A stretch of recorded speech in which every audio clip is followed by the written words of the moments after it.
So here we have an Anstoy M4a1 that I've heavily modified and put this airsoft Mk23 kit on. So the Mk23 is actually an airsoft pistol style blaster. So this is intended for that. So I had to do some heavy modification to the actual body of the blaster itself and then to the pieces that I printed.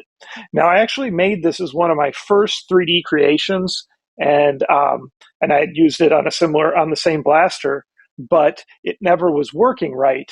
And of course, at that time, I was excited to move on to the next blaster and all that stuff. So I never really messed around with it. Well, I've been going back through my blasters now and fixing ones that were early ones, or if I don't like how they look, taking them apart, rebuilding new, cooler ones. Because, I feel like I've progressed and gotten better in making these. So I had this one. And I thought, well, let me figure out what's wrong with it. So there were a couple things. Basically, where these two pieces connect, it bumps up. And it bumps up enough that it bends the barrel.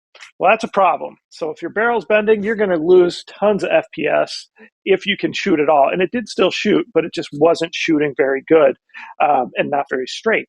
So when I took it all apart, you could see the plastic barrel and there was bent, the inner barrel that comes with it. So I replaced that with a metal barrel. And then I also printed an outer barrel that was plastic that, was big enough for the inner barrel to fit through, because that gives it some rigidity so that it stays straight throughout. But then I also had to basically cut the piece, the bottom part of this piece out all the way to the back so that that barrel can stay straight.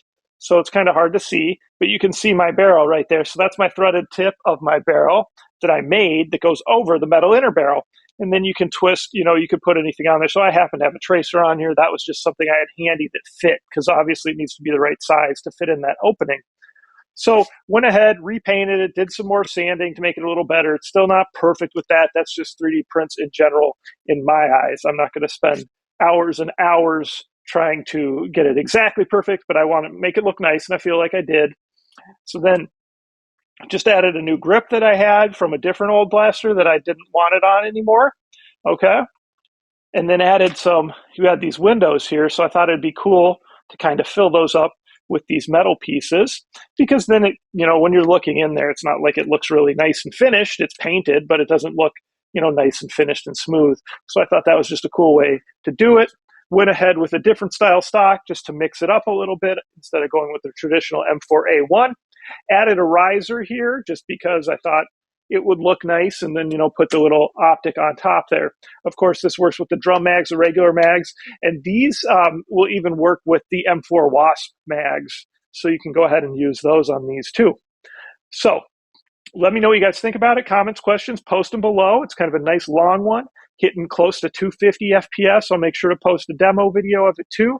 I do like how it turned out, but you definitely have to hack up the body of the blaster if you're going to do this. So something to think about. Anyway, please like, please subscribe, share my channel with your friends, and of course, participate in all the monthly giveaways. Thanks for the support.